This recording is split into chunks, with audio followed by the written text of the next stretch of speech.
बिस्मिल्लाहिर्रहमानिर्रहीम। कैसे हैं आप? सब ठीक ठाक हैं? उम्मीद है कि आप लोग सब खैरियत से होंगे। आज हमने सेकेंड ईयर की मैथ का चैप्टर नंबर 4 का एक्सरसाइज 4.4 का क्वेश्चन नंबर 5 करना है, जिसमें हमने एक पॉइंट फाइंड करना होगा। लेकिन सवाल में हमें एक स्पेशल कंडीशन दी होगी कि लाइंस जो है कंकरेंट हैं। लाइंस कंकरेंट होने का मतलब ये है कि अगर एक क्वेश्चन में 2 या 3 लाइंस दी हुई हैं, अगर वो कंकरेंट हैं तो इसका मतलब है कि वो तीनों लाइंस एक ही पॉइंट पे मीट कर रही हैं। ये क्वेश्चन में स्टेटमेंट गिवन दी होगी और हमें पता है कि अगर 3 लाइंस कंकरेंट हैं तो इसका मतलब है उनके जो मैग्नीट्यूड का जवाब है वो ज़ीरो के बराबर है। तो अब हम अपनी सेकंड स्लाइड पे जाते हैं, देखते हैं क्वेश्चन एक्सरसाइज 4.4 का क्वेश्चन 4 को हमारे पास सॉल्व करने का प्रॉपर मेथड है क्या। जैसा कि आपके पास सेकंड स्लाइड में उसमें उसने क्वेश्चन किया है कि find out value of P, के पी की वैल्यू फाइंड करें that lines 2x minus 3y minus 1 is equal to 0, 3x minus y plus minus 5 is equal to 0 and 3x plus P Y plus 8 is equal to 0 meet at point. कहता है p की value find करो, इसका मतलब है हमने p की value find करनी है। उसके बाद इसने 3 लाइंस दे दी हैं। पहली लाइन है जी 2x minus 3y minus 1 is equal to 0। Next line है जिसको हम L2 का नाम देंगे 3x minus Y minus 5 is equal to 0। और थर्ड लाइन जो उसने दी है 3x plus P Y plus 8 is equal to 0। अब इसको हमने सॉल्व करना है, लेकिन उसने सवाल के एंड में एक स्पेशल कंडीशन दी है कि ये तीनों लाइंस जो हैं एक ही पॉइंट पे मीट कर रही हैं।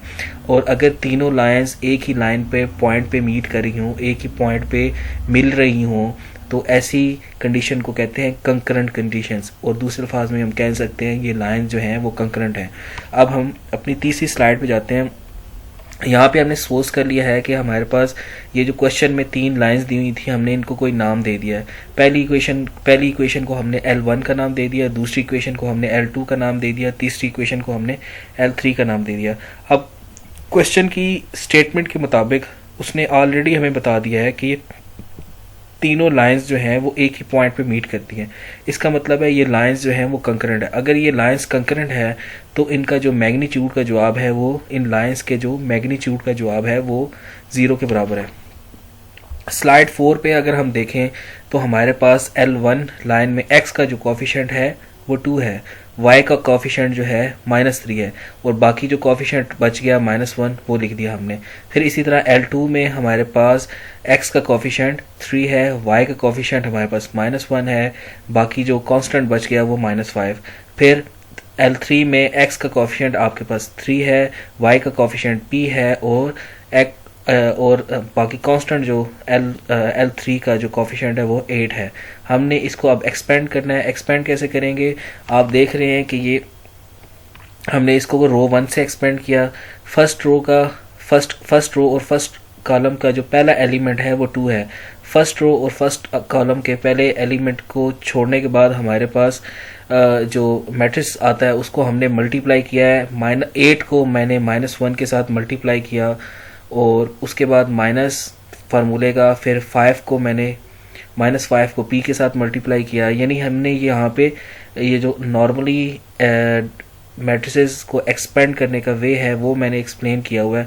इसको एक्सप्लेन करने के बाद हमने ये नेक्स्ट स्टेप में 2 को अंदर मल्टीप्लाई करवा दिया। 2 जब 8 से मल्टीप्लाई हुआ तो -16 आ गया। 2 जब 5p से मल्टीप्लाई होगा तो 10p हो जाएगा। 3 जब 24 से मल्टीप्लाई होगा तो 72 हो जाएगा। 3 जब 15 से मल्टीप्लाई होगा तो 45 हो जाएगा। और ये -1 जब 3p से मल्टीप्लाई होगा तो 3p minus 3 is equal to 0 ये जवाब आ जाएगा। जब हमने इसको सॉल्व किया तो ये 7p plus 98 is equal to 0 आ गया। अब क्योंकि हमने p की वैल्यू फाइंड करनी थी तो सबसे पहले हमने 98 को पॉजिटिव का था तो इक्वल के दूसरी साइड पे जाएगा तो नेगेटिव हो जाएगा, और 7 इधर मल्टीप्लाई हो रहा था तो वहाँ जाके डिवाइड हो जाएगा। तो हमने p की वैल्यू फाइंड कर ली है, p इज इक्वल टू -98.7। असल में ये हमारा वो रिक्वायर्ड पॉइंट है जहाँ पे तीनों लाइंस एक ही टाइम पर मीट कर रही हैं। तो थैंक यू सो मच मेरा लेक्चर तवज्जो से सुनने का। अगर कोई भी लेक्चर के दौरान कोई किसी चीज़ की समझ ना आई हो तो कमेंट बॉक्स में आप अपना मैसेज ड्रॉप कर सकते हैं, इंशाल्लाह हम उसका आपको क्विक रिस्पांस देंगे। Thank you so much.